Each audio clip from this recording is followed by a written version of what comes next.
everybody, this is the Wild Ass Podcast, and I am your host, Wild Ass Craig. This is episode 16, and in this episode, I get to introduce all of you to Brian Croft. Brian is a guy that you may or may not have heard of before this show. If you follow me personally on social media, it'd be few and far between for appearances where you see us together, as he's currently living in Hillsboro, a suburb just to the northwest of Portland, Oregon. Brian has actually been one of my best friends for quite some time now, so I'm excited to introduce him to you. He and I first met when he came aboard the Scott team while he was living in Fort Worth, Texas. Through all of the changes in life that we've both had over the past 17 years, we've kept in touch, remained friends, and now I have the opportunity to introduce him to all of you. Brian, welcome to the show. Thanks, my friend. My friend. That's funny. So, this is a little different than the podcasts I normally do because we've been such good friends for so long, and I think you know that I always get a bio from my guests. Yours is like scripted out too perfect, and I'm like, we just know each other too well for this. I'm just going to have it on the screen, and I'll make sure we touch everything. How's that? I'm down. I'm totally into that. Yep. And we're going to talk about your show later, but this is your first time as a guest on a podcast, correct? It is hilarious. I guess I never really thought about it that way, but yeah, I've recorded lots of people and never ever been the person being interviewed. So woohoo! Right, first time. So typically, like I said, I get that bio, but I think what we're gonna do is I know your history pretty much. You grew up in the Northeast. I almost said the Northwest. You grew up in the Northeast. Tell us a little bit about you, your history, where you grew up, and how you got into motorcycles. Well, yeah. So I'm a kid of the 1900s, as my friend Craig likes to say. I grew up in a tiny little farm town, middle of nowhere, in the centermost probably part of the state of New York. And I don't know, no issues, good family life. Parents were together, all the stuff that kind of gives a kid, I think, a good start. Definitely very lucky in that way. But if it's how did Brian gets into motorcycling, I think I would blame it on my now late parents, because I had this motocross wallpaper in my room. It was a room I shared with my brother at that point, but I remember just staring as I'm, in my room, getting ready to go to sleep at night, staring at the wallpaper, and had these little dirt bikes, and it said like USGP 1977, 1973. Like, I guess it wouldn't have been 77 because I was born in 74. But I remember it being, not many years before I was born. So once I started realizing what, time and years meant as a kid, but just seeing pictures of dirt bikes on my wall. And I think I blame it on them, that it was their fault. How did they come across that wallpaper? Was your brother into it? I mean, your brother's older. No. Right? Yeah, no. I have no idea. I don't know if it was just like, this is a boys' room, and it's going to have whatever little boys might like, but neither my mother nor my father were into motorcycles or rode or anything else. In fact, I remember being, old enough that I could ask, when can I have a dirt bike? And I was told, no, those are dangerous. You're not going to have one of those. So maybe it was a forbidden fruit, if you will. We're going to torture you with this wallpaper of cool stuff that you can never have. And what's funny is when I moved away, or maybe it was after when my dad moved out of that house years after my mom passed, I got a small roll of that paper. Somebody found it and gave it to me. So I've actually got that wallpaper, and I keep thinking I need to make like a little frame, something out of it, Yeah, for sure. It sits in my garage, and at some point, hopefully it will. I did not know that. That's cool. Funny stuff, huh? It is. Where did you get started in bikes? It was dirt bikes, obviously, but what was your first bike? Do you remember that? Yeah, a little Honda Trail 50. And it was, so my mom's best friend, who's, like a mother to me still, her son is a few years older than me. And he always had a dirt bike. I remember him having like an XR75, just always super cool stuff. And he'd go rip around his backyard backed up to like train tracks and a creek.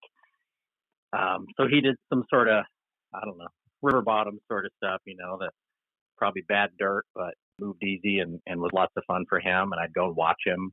And then it was like, I'd ride a little bit with him. And I think that's where it kicked off for me. And that, I think that's where that Trail 50 came from, I might be wrong, but I think that's where it came from, was from him. One of his old bikes kind of thing. Yeah. That led you to eventually racing. So how did that come about in a family where motorcycles are forbidden? Yeah. Well, I guess let me think back now. You're digging in, and these are all fun things to connect the dots back on. And sometimes our memory, as I'm almost 50, my memory doesn't, it fills in the gaps with things that are maybe a little different than reality, but that's how your brain tells the story. But I know that, I had trail bikes and, just stuff around the yard. And then I had quads, at one point when the 3 and 4 wheelers were pretty hot. And I'm trying to remember, I did do a stint a couple of years racing BMX. And I think maybe that, and I knew what motocross was. And then I had a neighbor friend that raced BMX.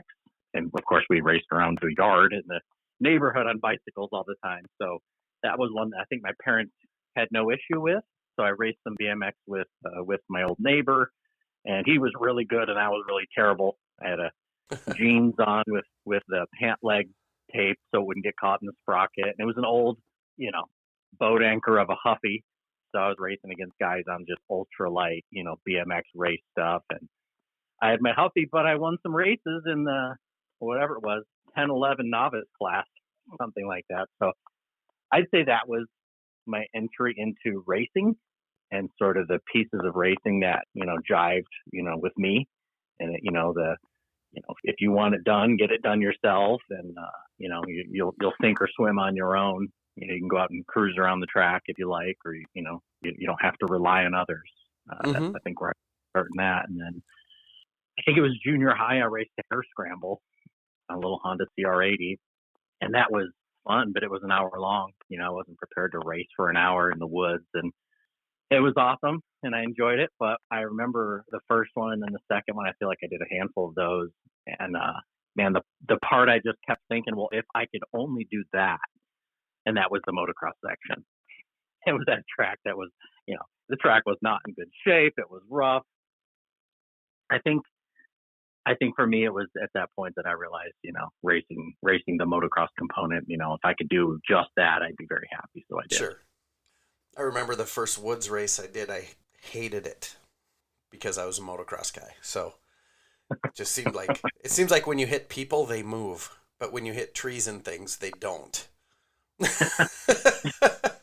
Yeah, absolutely. Been there, done that. Yeah.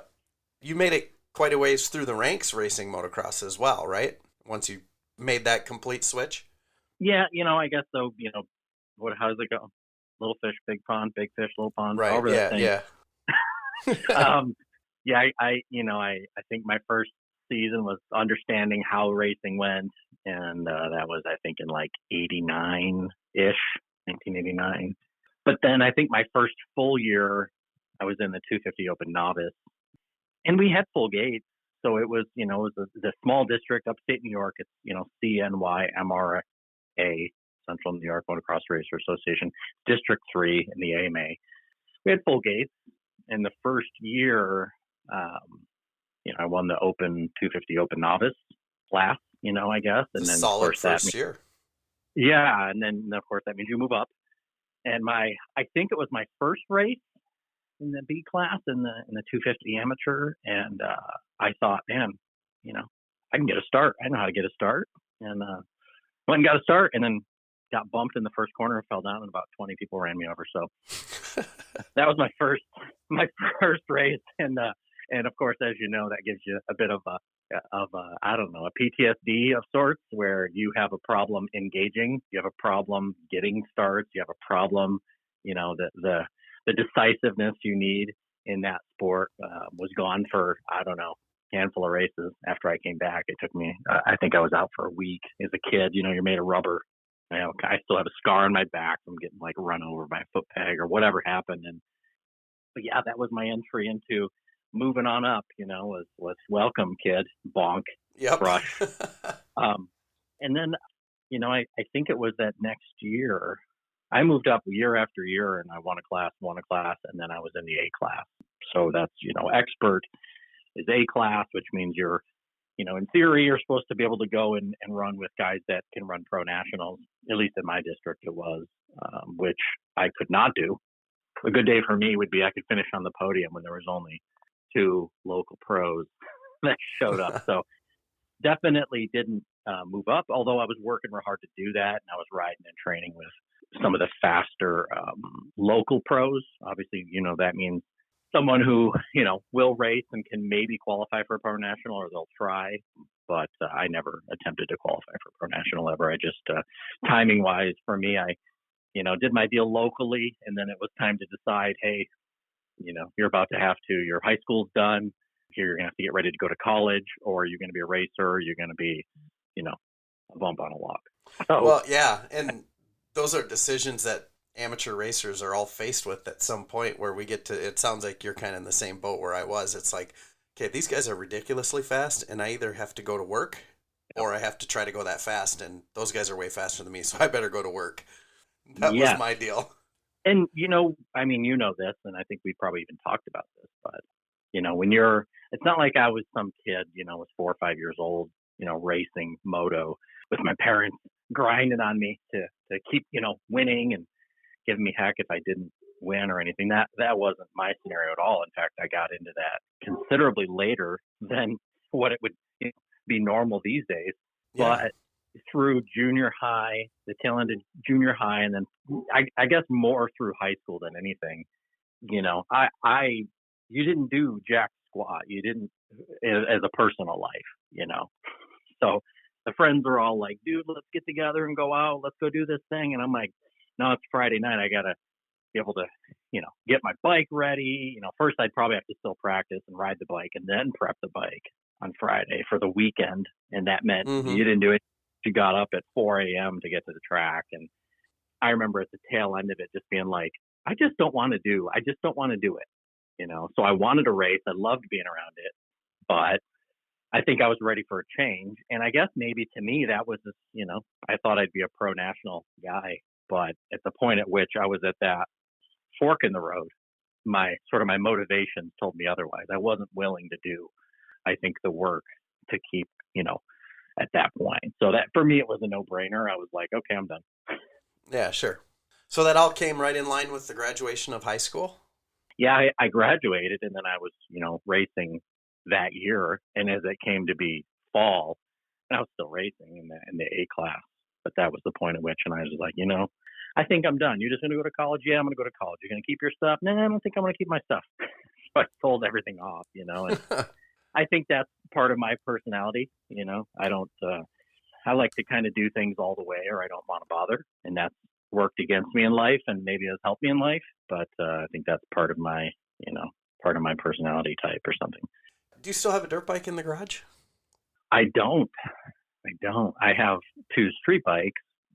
The last dirt bike I had in the garage I had a few vintage bikes in the garage. My best attempt I'm going to go race some vintage. That sounds awesome. And to me, vintage is like got a disc brake front and back. And I know that that's an insult to the guys that really race it.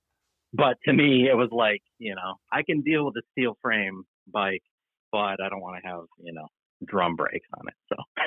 Right. And that's when I was out to see you last. I think you had 2 of those. One was in pieces, and you had one that was, I think, pretty much together. Yeah. And, again, maybe it goes back to where it really bugs me when things, I don't know if it's a utilization thing, but if I have a couple of motorcycles, or, if I have one motorcycle, I'm not riding it, and 6 months go by, I just think, am I going to ride it? What's going to change? Am I going to do this thing? And if I'm not, I feel like it needs to go somewhere where somebody's going to love it and use it. And, otherwise it feels like a waste to me. So sure. Yeah. I'm not going to let Renee listen to this. Yeah. You got a garage and a shed and you need another shed, and I get it. So we're done being friends now. she wouldn't like me anyway because I'm weird, but that's one of the things that. That's funny. So you got street bikes. How did you get into riding on the road? What are you riding? What do you got in the garage? You said you have 2 of them. I'm very familiar with one of them. Yeah, you're going to laugh at the other one. I was always, when I worked at shops, that was down in Texas, right? But when I was down there as a moto kid, and then before I know it, I was like, well, I'm not really racing, but I would still do practice days, and I would go ride off road, and Texas, Oklahoma, that part of the country to me had some really killer moto and some really killer off road, between sort of the Red River area where like the Red Bull Last Man Standing was, things like that. They were just, great riding areas. So at that point, I remember working with customers who had street bikes and being like, good for you, but you're crazy. To go ride on the street, you're nuts, because, I can go do whatever I do off road and I'm not going to get hit by a rig, and of course, if you're in the shop and working around that business, you lose customers, and it's for exactly that reason. So it was real. In a trafficy area like Dallas Fort Worth where I was certain that even though I would ride, I had a street bike license, and I would ride occasionally with the owner of the shop, the last shop I was at, on some shop motorcycles. But I would basically be like, no, not my cup of tea. I think then, by the time I moved out here, and I thought dual sports where it's at, and had an adventure bike, and I've had a dual sport since. And I think that's really definitely a great way to go. But I think with a sort of a busy and young family, little kids still. Yep. You gotta be extra thoughtful of how much of your own time you get. I know it sounds weird, but for me, it's like I've got to be able to go and get my fix of road or street or off road, whatever it is, in a couple of hours. I've gone away for some bigger trips, but to be able to ride, weekly or every couple of weeks, go and do something. I think street's the easy button, and if you're in an area where you're not just right in the mix of horrible traffic that takes away from it all. Yeah. So I guess my first street bike up here was, did I have a different bike? I think my first street bike up here, I moved here with Honda, but then Honda wasn't giving out the demo bike at the time. It was a recession. They're like, no, we're holding on that program. You can't have your Gold Wing or whatever they wanted to give me. And I had a moto bike, 450 Honda. But I think because I never got the Gold Wing that they would have given me, and I was just a moto guy, I didn't have anything until I got a 1290 Super Adventure. So that's a 2017 model. So that was my first bike. Wow, that's crazy. Yeah. So you had the KTM, and I was a little shocked at the switch you made, because you went from that right to your Goldwing, right? And this is, you're no longer with Honda, but now you're on your own, buying your own Goldwing, right? Yeah. Oh man, you get old and stuff like this happens, I'm told. I don't know.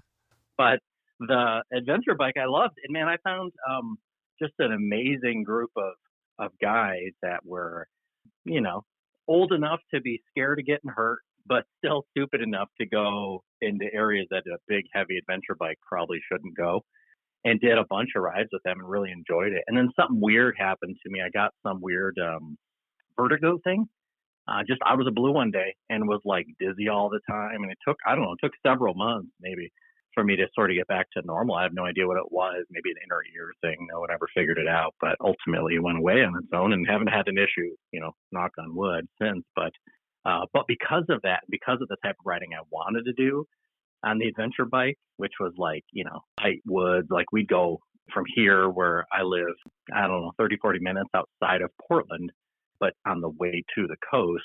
And we're about an hour's drive on the highway to the coast.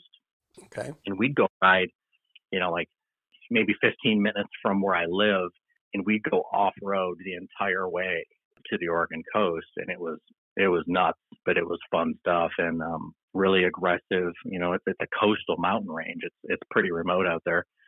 So that's, I was doing that, and that's the sort of riding I like to do. And with the scare with having vertigo out of, where the hell that come from. But with that, I was like, I don't know, do I keep doing that? Maybe I need to have a bike with a lower center of gravity, just go get my fix. And I remember one day, Jessica and I were going to go to a winery out here, and we rode the adventure bike. Great bike, not a fun bike to go wine tasting on if you right.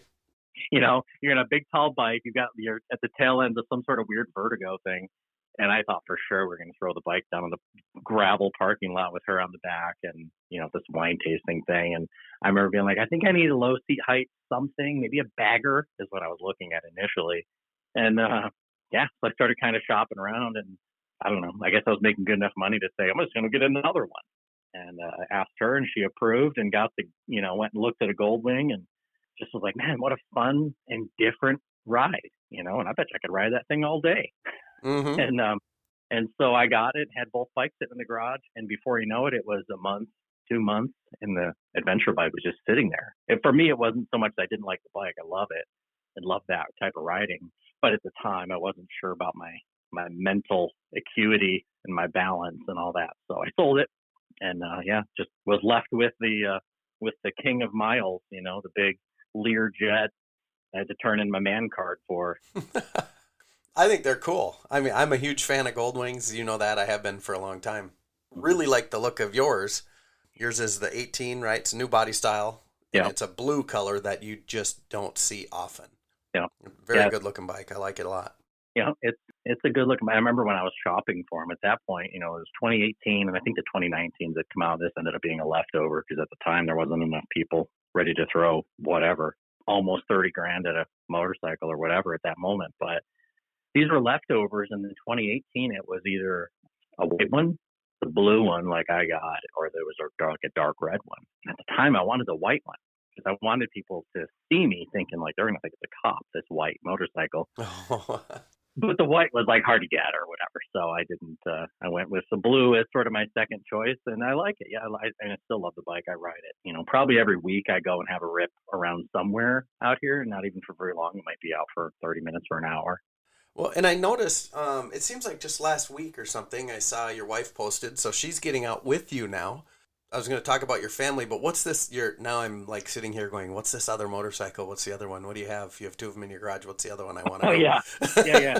Yeah. The story to the other one is that I've got, I picked up during COVID, I picked up a DRZ 400, and I think you knew that. It sounds familiar. But what I found was I never rode it, and the thing sat all through for like a year through the second half of COVID or whatever. Plus, I had to go to New York and spend time with my dad out there, and that was definitely the decision. And in hindsight, that's the better decision. I'm very happy I did that. But I had that DRZ sitting there, and it was heavily modded. It pretty much any mod that a DRZ nerd can do to them. It had done, so it was not good on the street. It was going to be a good off-road bike, but I just never pulled the trigger, never went and rode with the group of guys I used to ride with. And before I know it, the bike sat for a year and wouldn't start. And I was like, I don't have the time, to mess with carb clean and this and that. I'll just sell it. But I ended up getting the carb cleaned, and thing ran like a top. And I thought, well, maybe I'll keep it. And just right now in life, I think that bike isn't fitting with my life, at least that type of riding. Apparently I'm a street guy only right now or something. And, and I put it up for sale, and this guy reached out, and he's like, hey, you want to trade? And I got a bunch of different outreach for guys wanting to trade. And I was like, no. But then I'm like, well, maybe it's something good. Maybe it's something worth more money. Mm-hmm. Yeah. I've been like, maybe, what is it, And this one guy reached out, and he's like, it's a 2011 Honda Shadow. I'm like, no thanks. But I was like, let me see pictures, send me some pictures. And I doubt it though, sends pictures, and it's got some tall bars on it, like mini apes or whatever. I don't know if exactly mini apes are right, but it's level with my shoulders. And it's got some super loud Vance and Hines exhaust. And I was like, I don't know. I was like, maybe that thing would sell faster than this DRZ. So I was like, maybe, and it's worth more money, book value. Sure. And I'm like, maybe, why don't you bring it over, and we'll take a look at each other's bikes and just even see if there's interest. And he brought it over, and we both went and rode around the block or whatever. And I was like, fun. That's obviously like anything else, it's just a motorcycle that's different, it's exciting and fun. It's only a 750. And I remember thinking like, I'd never want to ride a 750. I would always want to be on a bigger bore, but the bike's so tiny and so light with those tall bars. I was like, yeah, let's do this. So now I've got this basically small bore beginner motorcycle that I'm going out on every time I go on a motorcycle ride lately. Jessica, if she's not going with me, she'll be like, I heard you out there in the garage. Did you want to ride? Which bike did you take? And I'll be like, both. I took one, and then I came back, and then so I'm getting my fill. I think I'm going to put it up and list it, but it's making me reconsider: is the Goldwing something I need, or do I need a V twin sort of touring bike? So it's too early to tell, but. Well, what I think you got to have the Goldwing for when Jessica rides with. Okay. And then you got to have your own bike for when you just want to go ride by yourself. That justifies two. So that's Monday and Tuesday. Right. So you still got 5 more options you need to fill. Absolutely. But, I say that, and then, of course, my inner workings in my brain make me have only something that I'm going to use. So I would have to be committed to riding 7 days a week. Right. If you like it, and it's not costing you any money to have the bike for when you're riding as a pair and the bike for when you're riding by yourself, that's pretty cool. Pretty cool. Yeah. Yep. What was I going to talk about next? Oh, I wanted to talk about the family. We mentioned Jessica. Like I said, on Facebook, I noticed that you guys have gotten out a couple times, which is pretty cool because you also have smaller children, which are now giant children compared to when I was there last to celebrate the most awesome 2 birthdays ever. You should tell us about your family a little bit. Yeah. Well, where does one start? I guess. So when I was here, I moved here with Honda. Yeah, maybe we need to go back to there. So when I met you, were in Texas. Yeah. You worked with, you were at a dealership, right? And then you came on board with Scott. That's where I had met you. I was not involved in the initial interview process, which apparently I was supposed to be. Because I hear a different story than I remember. Yeah, it's, I definitely, I'm super nerdy and I overthink things, I think. So I know that I worked at shops and I don't want to say getting tired of it, but I was a parts and service manager at a shop and right outside of Dallas, Texas. It was a Yamaha shop, and I feel like we may have had Polaris for a minute at that point. I don't know if we still had it because we got them and I think we dropped them or something. But anyway, so I worked at a shop and I guess I was looking for what's next, even though I didn't know that at the time. Like I just thought I was, getting burned out on the business, and it didn't really fit my personality to be chained to one physical location all day long. I would always joke and say, I'm chained to the counter. Because you don't at a shop, you don't a lot of times get away for lunch, and you're just at the mercy of, is there people or is there projects or whatever, and understaffed, a lot of times is the name of the game at those retail locations. But yeah, a friend of mine got me thinking about moving out of shops because he recommended me for a job as an outside sales rep. And it wasn't the Scott job. It was a job with Yamaha. And I went and interviewed and did the whole deal with Yamaha. And I remember being, frustrated when I knew I didn't get it. I was getting on the airplane. They didn't tell me that I didn't not get it when I finished the interview with Yamaha. But I remember getting on the plane to go home being like, nah, I just didn't feel it. And I don't know if I didn't feel it because I didn't want it that much or because I just knew that maybe we weren't the best fit. And I feel like it was like immediately after that, like within a day or two, I saw the Scott job and sort of inquired about it and began the ball rolling with that. It was Scott USA. I was looking for somebody in the south central part of the U.S. That was where I lived. And I was like, I have no idea what that was, but I was sponsored by Scott, in the moto days, loved their stuff. Totally. I'm in, would they have me? And got through the process and met the world famous Primo Morato. Came to interview with me. I think between you and Alex, I think both of you guys were supposed to be a part of making sure this nerd from Dallas Fort Worth was going to be the team. And it ended up being just Primo, and I showed up in a suit, and Primo had cargo shorts and a on, and I guess he had sneakers. Probably I joke and say he probably had flip flops on or something. I just remember thinking the difference between how we were dressed. I looked like I was in corporate America, and he was like, worked for a surf shop or something. And I guess the rest is history. I went to work for Scott and traveled around the entire South Central U.S., mostly in my little Nissan Frontier, and got lots of mileage reimbursements, as you know that program well.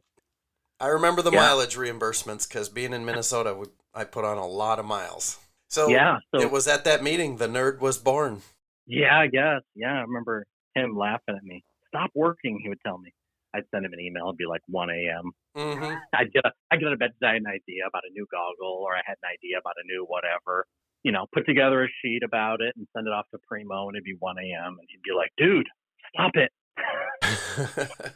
But he'd only reply because he was also awake. Yeah, exactly.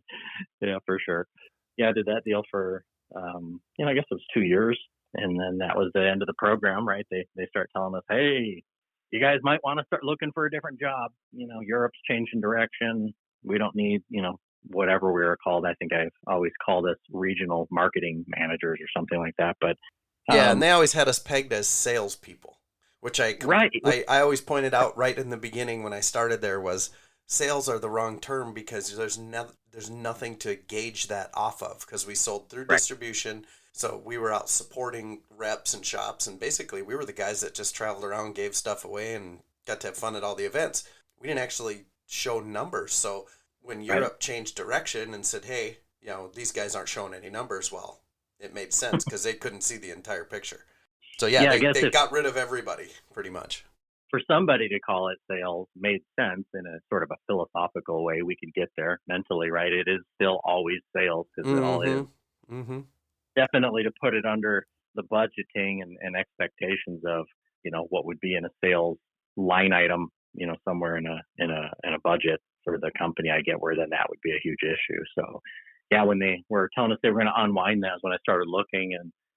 And one of the jobs I thought, well, I sure don't have the experience to do this job, but definitely would be interested to learn about this job. And that was listening to be a district manager with Honda in the motorcycle division. I remember that. So Yeah. that moved you out of the Dallas-Fort Worth area, right? Yeah, that moved me. They moved me to here in the Portland, Oregon metro area, and I had all of Oregon, Southwest Washington, and the greater mass of Idaho. So kind of the southern part of Idaho, not up like Coeur d'Alene and stuff, but the most of Idaho. So everybody would always joke and say that, oh yeah, out there you have more fence posts than people, Mm-hmm. which was, I had a lot of windshield time. I remember once a month I would get in my Ridgeline or Pilot, whatever Honda vehicle I had at the time, and drive all the way to the other side of the district and then work my way back. And I think it was like 13 hours or 14 hours or something to get out there. So, Jeez. yeah, I lived on the road for, I don't know, more than half the month. And at some point through the Honda job, that's when you met Jessica. Yeah, she was friends with a shop owner family. I don't know if you can hear my dogs barking. They're barking for some reason. They're protecting you. Attack. That's what dogs do.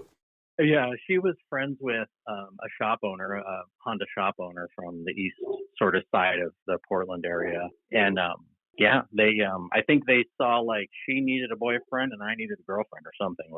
I don't know what they saw, but we were at a place for dinner and I went with them, as clients, as customers or whatever, dealer representing us in the market sort of thing. And she showed up and I'm like, oh, just a friend of theirs and lives in their part of town. And we kind of hit it off and it was hilarious because I was dating at the time and she was dating. And I think that's how we bonded initially, was telling the horror stories of dating. At the time it was like Match.com and friends hooking you up with friends. And it's a distant memory now, but it was definitely at the time, it was a really fun way to get to know someone and share, what a mess those scenarios were and get to know someone else. Yeah, her and I, we hit it off, became friends, and ended up getting together.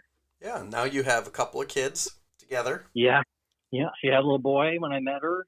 He's 18 years old now, and he just went off to college. And we've got two littles together. One is 8 and one is 10. So as she likes to say, we still have a long time before we have freedom. But, family and kids is something I didn't really think I'd be able to do. So coming to them late in life and having the opportunity to be a dad and be a dad 3 times was it's the best. Yeah, that's cool. And now they're at the age where the two of you can get out, you can go do things, even if it's just for a short little window here and there. At least now it starts to get a whole lot easier for you. So it's very absolutely. Cool. It's funny, the middle kid, we never tell him that in front of him because he claims he's a middle kid. And we're like, you're not a middle kid. There's no such thing. But he's 10 now, about to be 11. And, I guess legally at that age, you can leave them at home, if you feel confident with their decision-making capabilities. So we don't do it a lot, but sometimes we will.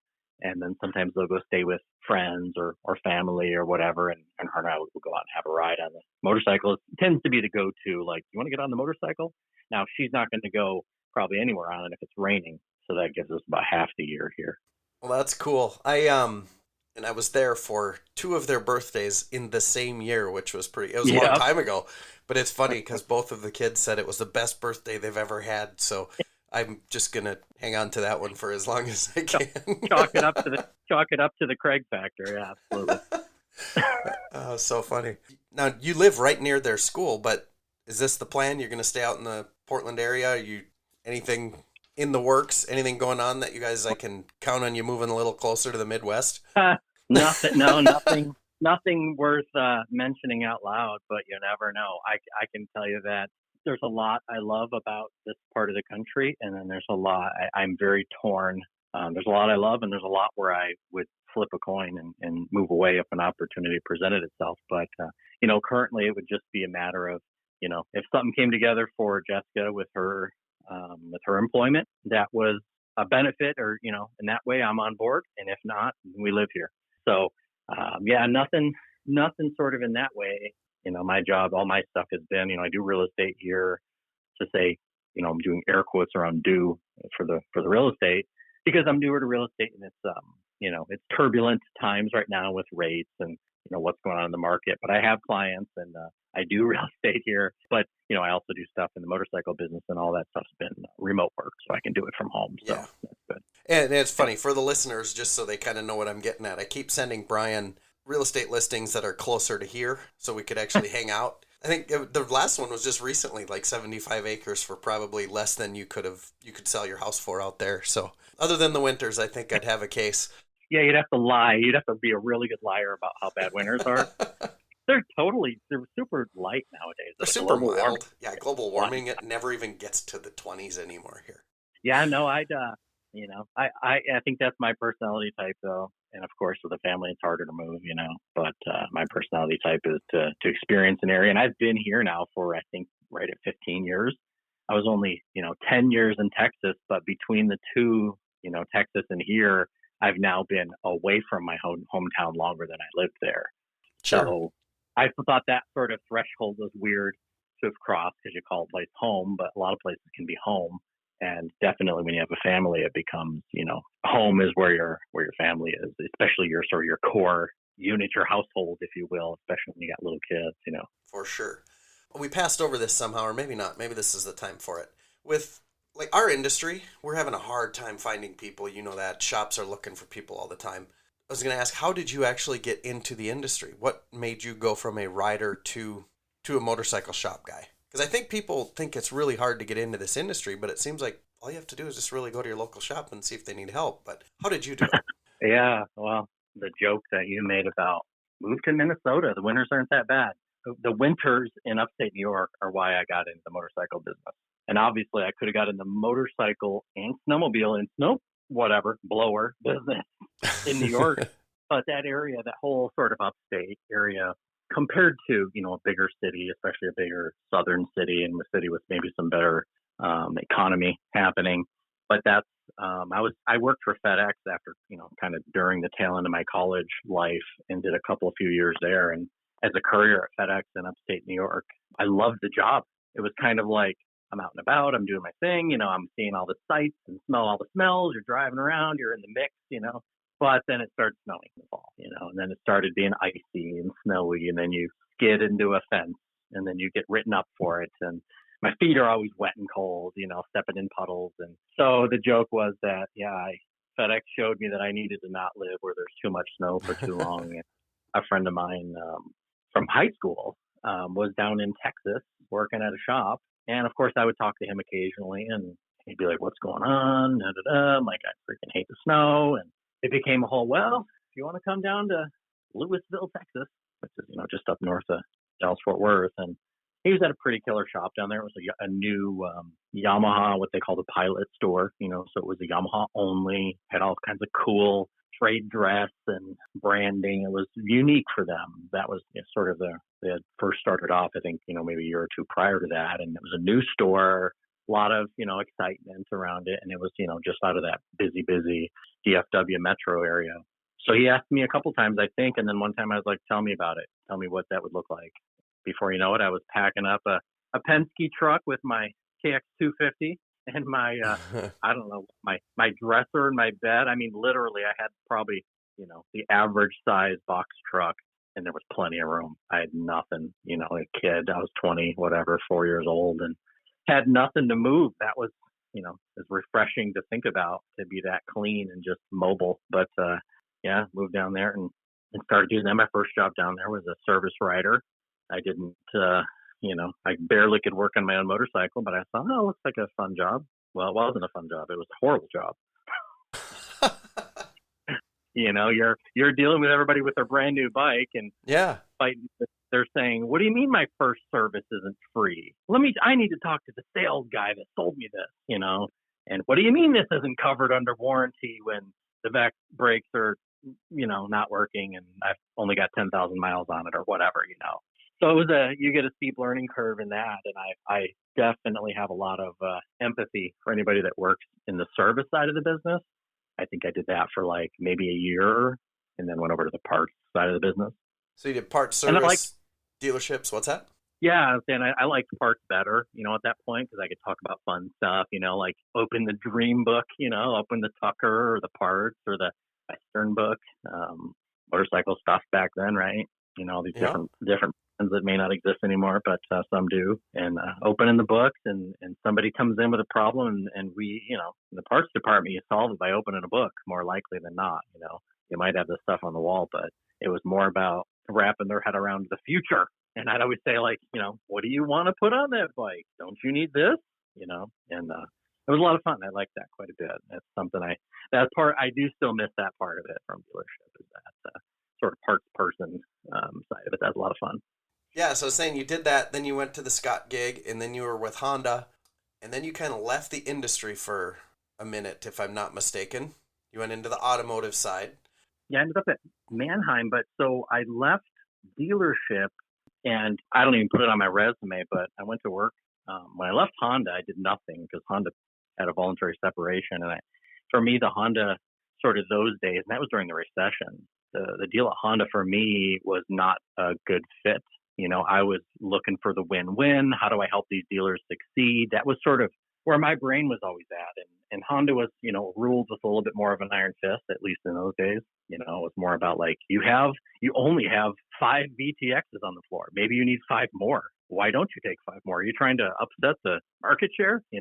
So I left there, even though I had some really good times and definitely a great learning experience at Honda. I think for me, the fit wasn't great. So I left when they had during the recession, they had a voluntary separation offer to anybody who wanted it because they didn't want to have a layoff. So I took it and did, was supposed to do nothing for a year. They paid you for a year to go away, basically go find yourself out of the industry completely. Well, I'd have to think back. I don't think it mattered. I don't think they really cared. It was just, go do something else. And, they were paying you for a year not to be there, to have left. Huh. So, I don't remember the details of that. Yeah. So, when I left, I remember thinking like, man, I could do anything I want to do. I could go learn an instrument and start a band. Like, things that you think about, like what all would I want to do if I could just have money and do whatever I want? Well, what I did was threw my motorcycle in the back of my truck and drove down to Phoenix and rode with a friend of mine and hung out, and went to Temecula and hung out with a friend of mine and rode my motorcycle. And I was like, this is awesome. But it started bugging me, I think maybe a month in to a year. It started bugging me that I didn't have anything going on, but I wasn't sort of doing anything to solve problems, mine or anybody else's. And I started thinking, man, if I wait a whole year, then what? I'm running out of money and I'll get something. Right. So, so I still really wasn't looking. I was still lounging. This was maybe a month or two into that. And a mutual friend of ours was like, hey, Western Powersports is looking for somebody. And I was like, cool. Could I do it from Oregon? And they're like, no, you'd have to go to Boise. And I said, well, maybe. What is the job? And there was a couple jobs. I was like, yeah, I'll interview for them and see what that looks like. And I did and got offered a job. And I was, they called it many things, but I think it was called a sales manager at the time. And it was for Fly. So depending on the meeting and who's in attendance, they would say, oh, Brian's the national sales manager. Although I don't think, I never really brag on that on a resume because I really was just more of a national motivator and national complaint taker, when I talked to all the reps in the country and try to help them know the Fly product. And it was I had a lot of fun, met some really killer people. there in Boise and tried to live out there. I think I was there a little less than a year. And that, to say it wasn't working out was more for personal reasons. It wasn't the company. They had a lot of good stuff going on, but came back here and then, I ended up with National Powersports Auctions. It was a shift for me to go from, dealership operations to district manager to, and then over to Fly. And then before I know it, I was working with NPA, and that was a lot of fun. It was a whole different sort of chapter. I would laugh and people are like, so what do you do in the motorcycle business? I'm like, yeah, now I do this. And they're like, oh, is that, what did you start out doing? And I'm like, no, it's like Forrest Gump. I've done probably like you get a lot of sort of layers of things that make perfect sense for a transition or to bring to the table for a new employer. But I look back and I laugh at I went to work in the auction business, and I went to work in the auto auction business after that. So yeah, that was me trying to leave the business. I was going to work for Manheim here in Oregon and managed at one of their auctions, and it was a steep learning curve there. And that seems to be the flavor of life for me is jump into steep learning curves, and you got a little bit of comfort, but it's a 99.1%, the comfort side. And then we went.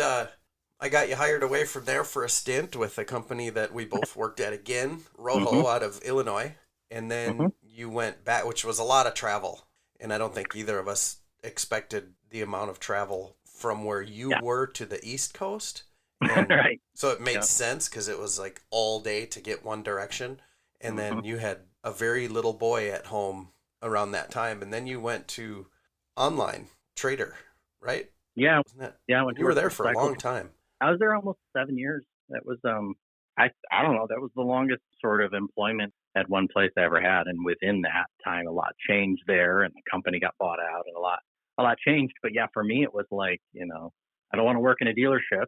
I love dealerships. I want to be around dealerships. I don't think I have the toughness to put up with what dealership folks put up with day in and day out all week long, part of the weekend, if not the whole weekend, the deal. So yeah, when I saw the listing, it's funny because, I don't know, not to get way in the weeds. I don't know if I'm going to kill your time expectations on this call, telling just too much or whatever, but we have no rules. Okay. So I always think about, I like to try to pay attention and look for coincidences. I don't know if it's something my mom told me, or if it's just something that I picked up on, or sort of a family concept, like, I don't know. Trader, when I went to look at a trader job in my area, it was like, regional salesperson for a trader, and it was cycle trader, RV trader, yada, yada.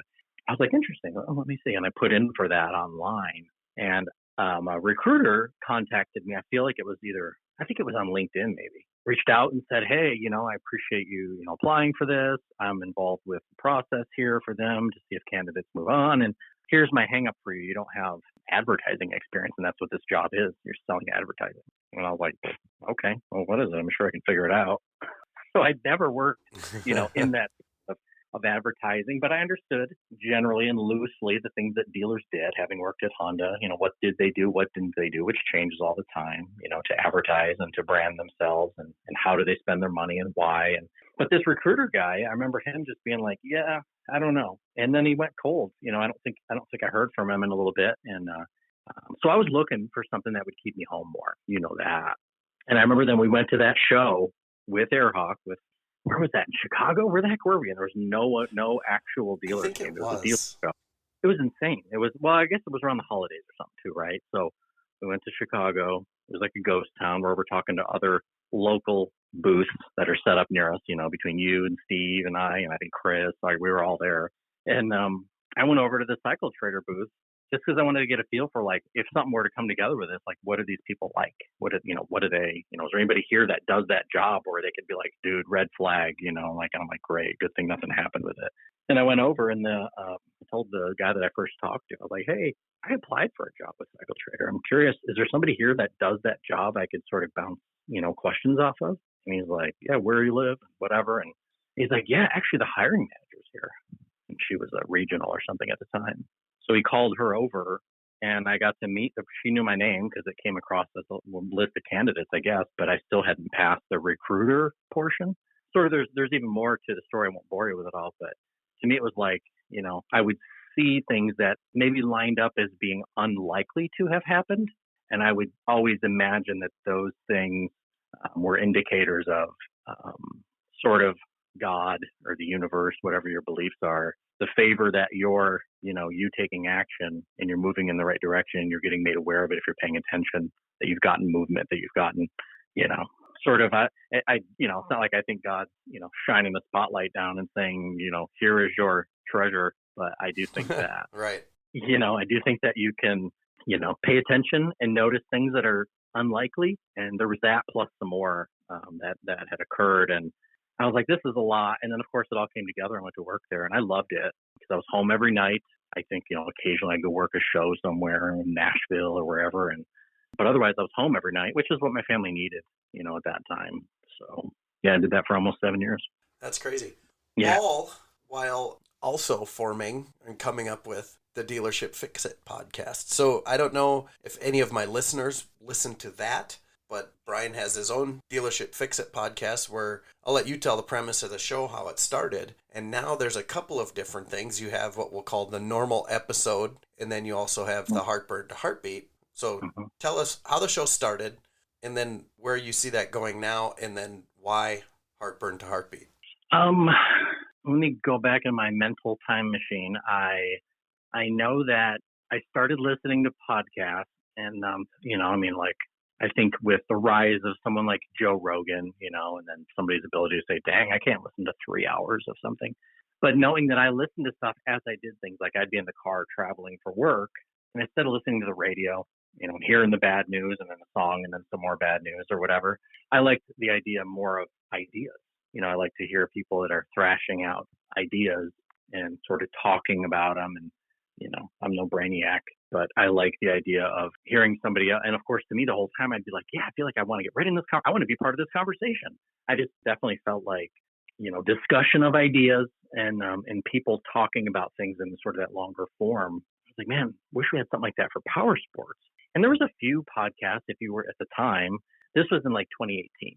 And if you searched, you would find, I don't know, some online magazine had a podcast that was 10 minutes long, and they would talk about a new whatever press release or a new part that came out. It's very scripted, and it definitely wasn't what I would want to listen to as a listener, and it definitely didn't fill the void of, of course, that, at this point, that's what it was, that I saw this void of, here's something I'd want to listen to that's in the realm I really care about. And I feel like some people might like to listen to that. And of course, for me, it was like, because when I was younger in the business, this many years in, I've got a certain amount of information I've built up and experiences, through the years. And I thought, man, that probably should exist, but it doesn't not. Am I just not searching right? And I remember looking, and it was a few months or whatever, maybe it was a year. And and nothing like what I thought should be out there was there. Mm-hmm. And be very broad. I didn't want it to be like parts only podcast, or I wanted it to be like, talk to a CEO of something, talk to a business person, talk to a distributor rep, talk to a parts guy, talk to a multi-line dealership, CEO or whatever. I wanted it to be very diverse so that anybody at the dealership could get a feel for what the business is like. Do I want to be in that business? I'm in this business. Where the heck would I go next? What's out there for me?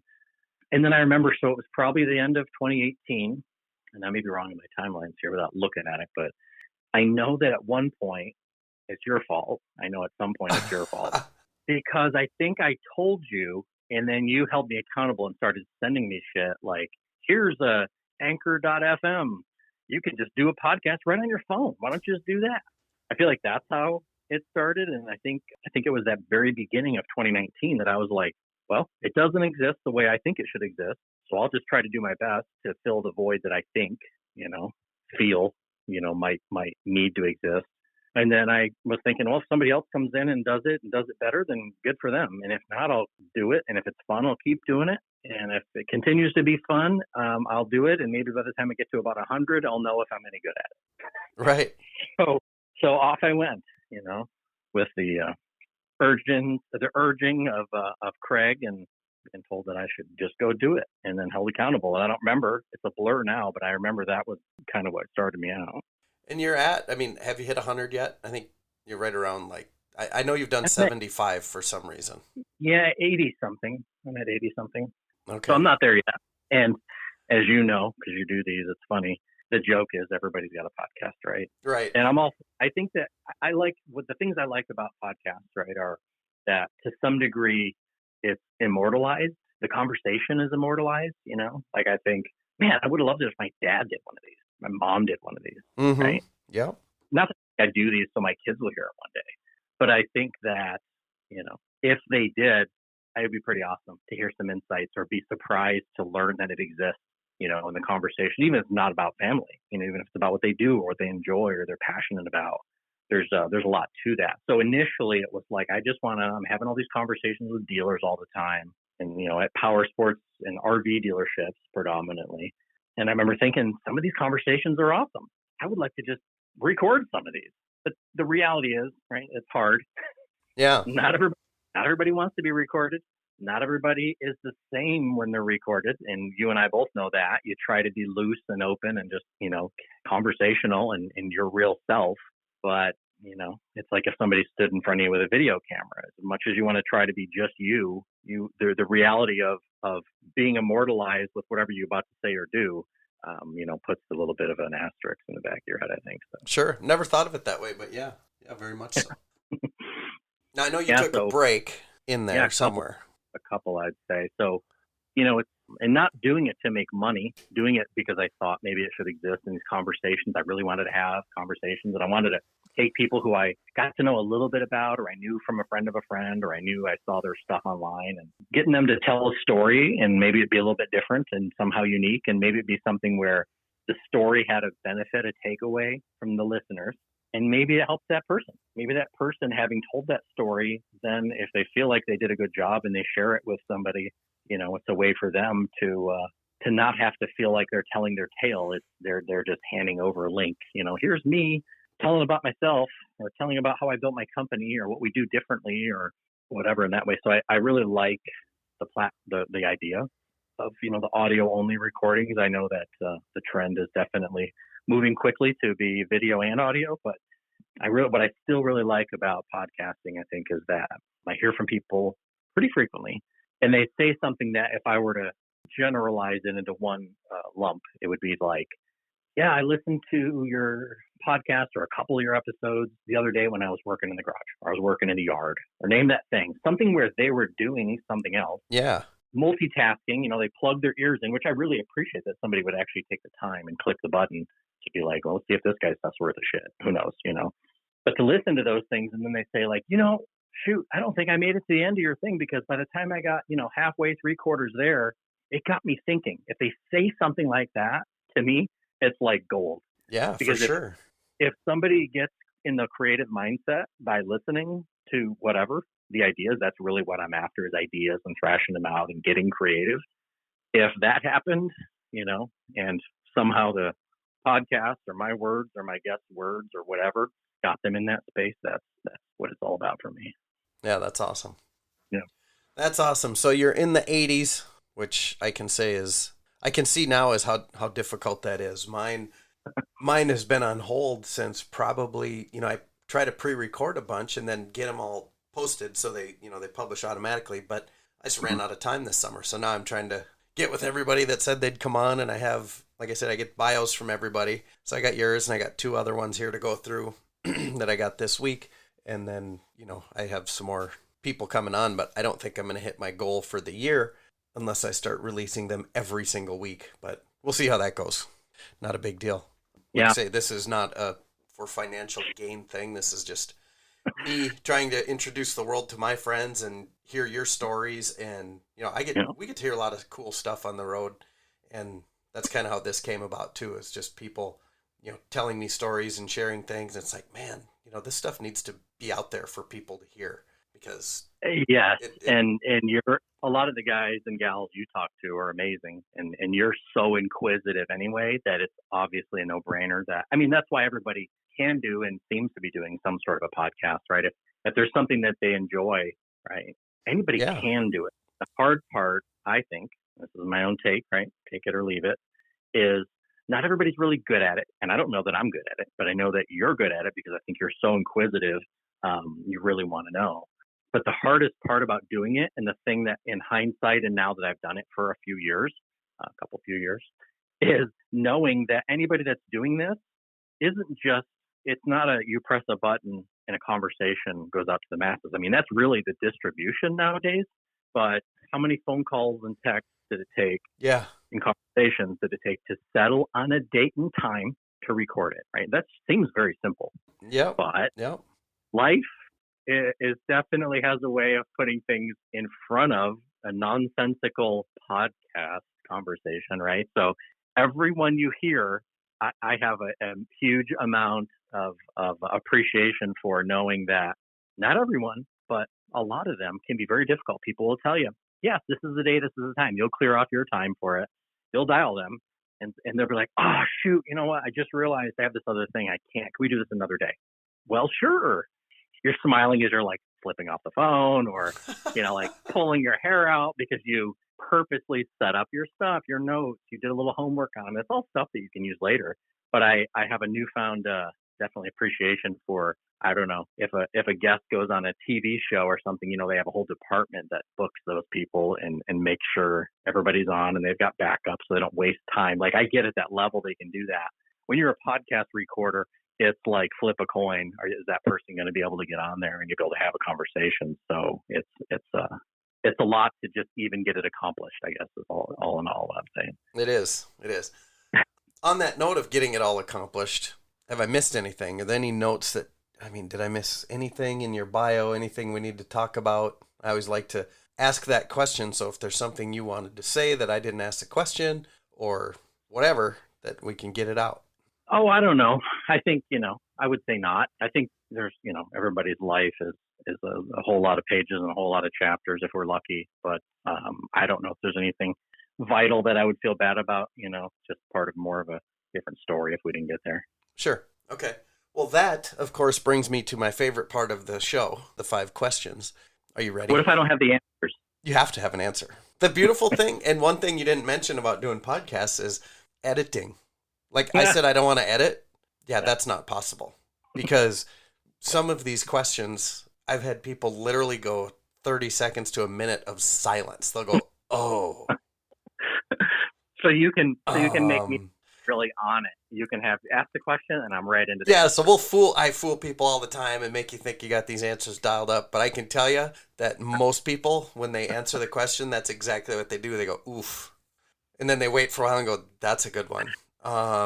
Never thought about that. And if any of the listeners are being honest with themselves when I ask the questions, they're doing the same thing. So it's pretty cool. Mm-hmm. So here's the first one. Are you ready? Number 1, what purchase of $100 or less has most positively impacted your life in the last 6 months? $100 or less. You say in the last 6 months? Yes. What purchase of $100 or less has most positively impacted your life in the last 6 months? Yeah, you're going to have to edit the gap here because I'm thinking. I'm in my office and I'm looking around my office if anything jumps out at me, and nothing in my office jumps out at me. I feel like it's nonsensical stuff. Like today I went, not that this is going to impact my life the best, but today I went on Amazon and ordered a replacement garage door keypad for the outside of the garage door because ours is dead. And I feel like it's nonsense, things like that. But I wouldn't say it's a huge impact in the last 6 months. So what would that be? 6 months. You know what I got? And I think it's probably been 6 months. And it was maybe less than 100, but I don't remember. It might have been more than 50. Was for my car, there's a company that makes a phone stand that's a charger. Mm-hmm. And they make them for motorcycles too, right? But every time I get in the car, and I don't have to plug my phone in. I don't have to do all this rigmarole. I just literally lean it up and the magnet grabs it. So it's charging it and it's magnetized. That's the hot ticket. Cool. That. I don't know if it's life-changing, but I can tell you that it's given me, every time I get in the car, I'm like, that's nice. That's awesome. And one thing I'll point out that I probably haven't pointed out in the past, when I ask the question, I offer zero assistance. Because there's so many, when you listen to a lot of podcasts, they'll be like, okay, so what was this thing $100 or less? Was it something like going out to dinner? Was it something like this small thing you bought your wife, what was it? Like it's all your idea. So they're just trying to not have to edit the capsule. Well, I was going That's to all I'm ask telling you if you could come back to it, but I'm sure you won't let me do that. No, these are supposed to be on the spot stumpers, making you think. Okay, this one you've probably heard. Question number 2. What is the best advice you have gotten as a motorcyclist? Act as though everyone's trying to kill you, something along those lines, right? So if you're out riding, especially on the street, and not so much maybe for off-road and what, but when you're on the street, don't go on the street if you're not at high alert mode. I'm not saying be freaked out, but you need to figure out the level of conscious awareness and live in that zone. And if you're tired or you've been drinking or whatever, not me. I don't do it. I go out when I can be confident that, my head's on a swivel, I'm aware of what's around me, act like everybody out there is trying to run you over because we know some electric cars with autopilot might be ready to do that. That's been happening. So. That has been happening. Okay, that's a good answer. Question number 3. Do you have a quote you live your life by or that you think of often? Yes. It's one that my mom said, and I don't know that it's word for word, but this is how I remember it. It was that if you don't ask, you'll never know. And I remember being a kid, and it stuck with me because I already had a little mini bike, and we were driving by, going to wherever, the store, which was like 30 minutes away. We lived out in the middle of nowhere. But I remember going to the store, and we drove by an area, and somebody had what you'd see out in the country is the little dirt bike leaning on a tree with a handwritten for sale on the paper plate or whatever, basically. Yep. And I remember being like, ooh, dirt bike, being excited. And she pulled over. And I was like, what are we stopping for? And she's like, well, don't you want to go and ask how much it is? And I was like, thinking like, what? Is there a chance? No idea. I just was excited. And she pulled over and she said, if you don't ask, you'll never know. And there's obviously many variations on that. I don't know exactly that's word for word, but that always stuck with me. I tell my kids the same thing, but you, as a parent, you got to talk out of both sides of your mouth. Quit asking me all the time. Quit asking for stuff. At the same time, if you don't ask, you'll never know. Figure that out. Oh, that's funny. Okay, question number 4. What is one thing that is on your anti-bucket list? Meaning something you'll never do again. Oh, I had to have done it already? Yeah. As soon as you said that, I thought, I know what the answer is, but then I had to have done it. Well, I'm going to tell you the answer that I thought I was going with, and then as I'm saying it, maybe I'll think of the right answer. Okay. What your question. My answer, as soon as you were saying that, before we get to the end of the question, would be that is I don't ever want to jump out of an airplane. I mean, unless I have to, and the plane's crashing or something. Because I remember being a young man and thinking, man, that sounds awesome. That'd be awesome to do that. Just full of adrenaline and think that'd be awesome. And then maybe it's as I got older and had kids and stuff, and I started thinking like, I feel like that would be a lot of aggravation and stress. I could do it. I know I could do it. And I know I was excited at one point in my life about doing it. But at this point, I think if somebody said, you'll never be able to jump out of a plane in your life, and here's why, and I'd be like, good. So that's definitely something I don't want to do. And I would say if there were a bucket list of things not to do, I'd put it on there. Okay. Answer it correctly. It's a brand new question, so yeah, there's some gray area here on how this should be asked and answered. I waited 12 years to go to the dentist. I wouldn't recommend that, and I wouldn't do that again. Oh, that's a good one. I mean, I took care of my teeth, but once my kids were born, everything was about them. And then once I got old enough to go to a dentist, Jessica would be like, hey, you should make a dentist appointment, or do you want me to make one for you? And I'd be like, I don't want to go. Before I know it, it was like a long time. I started getting worried. Like, I grew up without fluoride in my water. I lived drinking out of a well. And I was like, I feel like they're going to say, all these teeth need to come out. So I waited and just went like last week.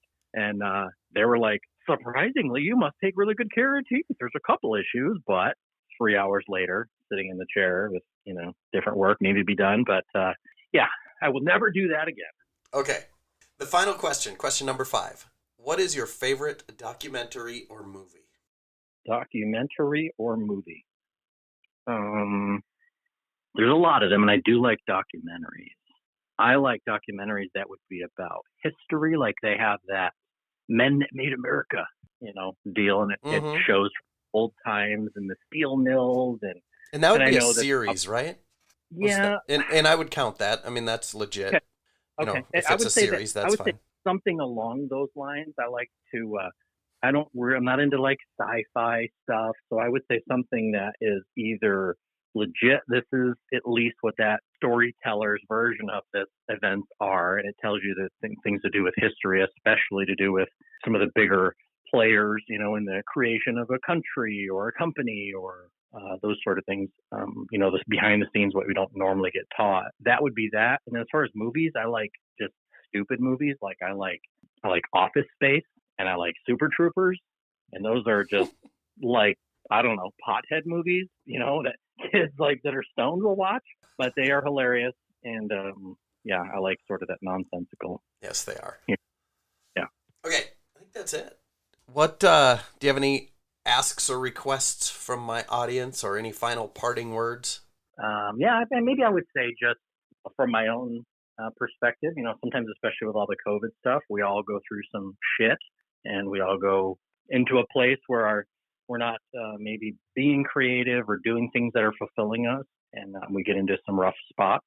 I know that for me, I had a big gap in doing podcasts and a lot of things, and I heard lots of people tell me similar stories during COVID. So, as probably you would say to a lot of people that are your friends, through example, is more than you'd say it, would be, look out for your health, work on making that better, get your mind right, think about the good stuff, think about where what you appreciate, not the bad stuff, because, man, we are living in a time where we are, to say inundated is definitely not even enough word. Right.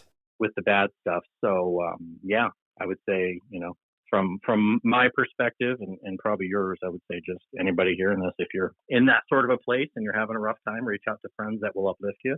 People like Craig, or, if I had that position in someone's life, I'd be honored, to be someone who could help them get the bad stuff out of their mind or work on it or help them be accountable to that. I would say find people in your life to help you do that. That's pretty cool. And I have definitely found that in you. I know we've had to get each other through some pretty rough times, so I appreciate you a lot. Great final words. Where can we follow you? Oh, man, I got lots of social stuff. I mean, on Facebook, I'm, Brian Croft. I've got a real estate page, though, and I've got a dealership Fix It. I would say just search that. That seems to be maybe where I spend the most time, because it's a labor of love. Makes no money, but I enjoy doing it. I enjoy helping people get their conversations out. It would just be a dealership Fix It on, any podcast place, but also Instagram and LinkedIn, any of these places. Look for the Facebook group. But otherwise, just, Croft 315 in a lot of places. So cool. I will put all of those in the notes below. I think that's all I got. I'll make sure I get the links so people can follow you, and we should be good. Folks, if you like what you're hearing, please hit the subscribe button so you never miss an episode. You can follow the adventures on Facebook or Instagram by looking for The Real Wild Ass. And of course, I am Wild Ass Craig. Thank you all for listening. We'll see you again in a couple weeks. And of course, thank you again, Brian, for coming on the show. Thank you, Craig. Appreciate it.